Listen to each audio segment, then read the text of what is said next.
श्रीफल न्यूज परिवार की प्रस्तुति। श्रीफल न्यूज।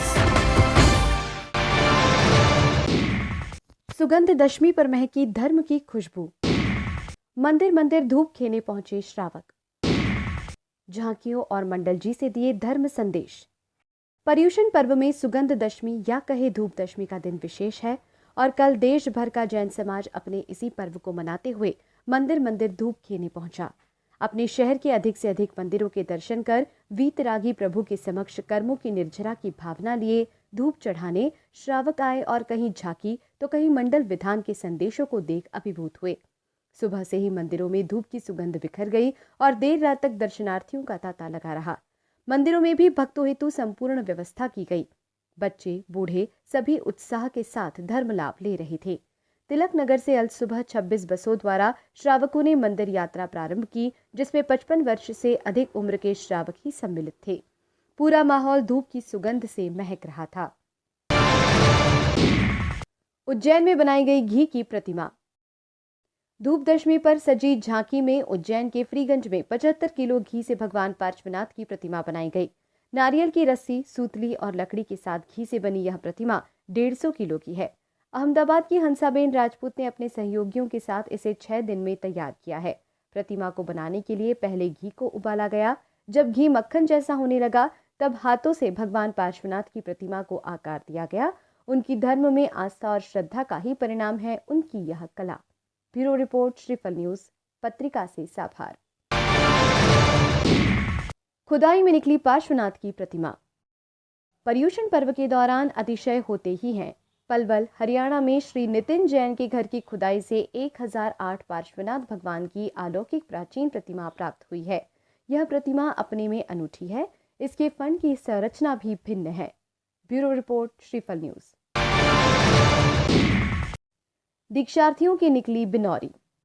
सिद्ध क्षेत्र सिद्धवरकोट जी में 14 अक्टूबर को दीक्षा लेने वाले 5 दीक्षार्थियों की बिनौरी निकाली गई।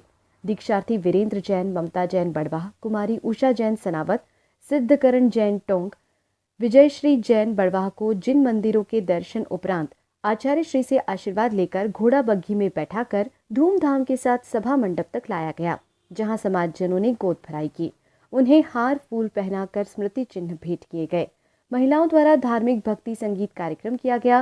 गुवाहाटी के सुनीता देवी भागचंद चूड़ीवाला परिवार द्वारा आयोजित कार्यक्रम में बड़ी संख्या में श्रद्धालुओं ने सहभागिता दी।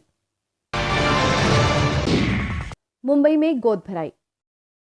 मुंबई में दीक्षार्थी बाल ब्रह्मचारी आलोक भैया की गोद भराई बोरीवली में हुई। उन्हें आचार्य वर्धमान सागर जी महाराज 5 अन्य दीक्षार्थियों के साथ 14 अक्टूबर को ही दीक्षा देंगे।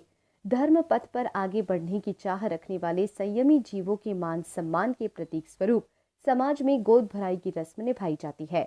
रिपोर्ट, सन्मति जैन सनावत। 10 उपवास की साधना। उदयपुर में विराजमान परम पूज्य आचार्य श्री 108 विमत सागर जी महाराज 10 उपवास की साधना कर रहे हैं। इस दौरान उनका अधिकांश समय स्वाध्याय, ध्यान और तत्व चर्चा में ही व्यतीत हो रहा है। ब्यूरो रिपोर्ट, श्रीफल न्यूज। 64 उपवास की तपस्या। इंदौर के किशोर जैन आचार्य वर्धमान सागर जी महाराज के परम शिष्य उन्हीं के आशीर्वाद से 64 उपवास की साधना कर रहे हैं। आज उनका 60वां उपवास है। उनके व्रत और तपस्या की अनुमोदना है। उनकी साधना के निराकुलता पूर्वक निर्विघ्न संपन्न होने की मंगल कामना सभी समाजजन करते हैं। ब्यूरो रिपोर्ट, श्रीफल न्यूज। फांदोत अध्यक्ष नियुक्त। श्री मेवाड़ वागड़ प्रांतीय दिगंबर जैन दशा नरसिंहपुरा महासभा के अध्यक्ष पद पर मिट्ठू लाल फांदोत भिंडर चुने गए। इस महासभा की कार्यकारिणी के चुनाव उदयपुर की महासभा छात्रावास में चुनाव अधिकारी राजमल सेठ के तत्वावधान में संपन्न हुए। इसमें वरिष्ठ उपाध्यक्ष मोतीलाल बोहरा बांसवाड़ा, उपाध्यक्ष प्रकाश भसरा धरियावत, महामंत्री रमेश मेहता ऋषभ देव, कोषाध्यक्ष नवीन शाह डूंगरपुर, सहमंत्री पोपटलाल लहारिया, संगठन मंत्री सनत बोहरा उदयपुर चुने गए। रिपोर्ट, अनिल भिंडर।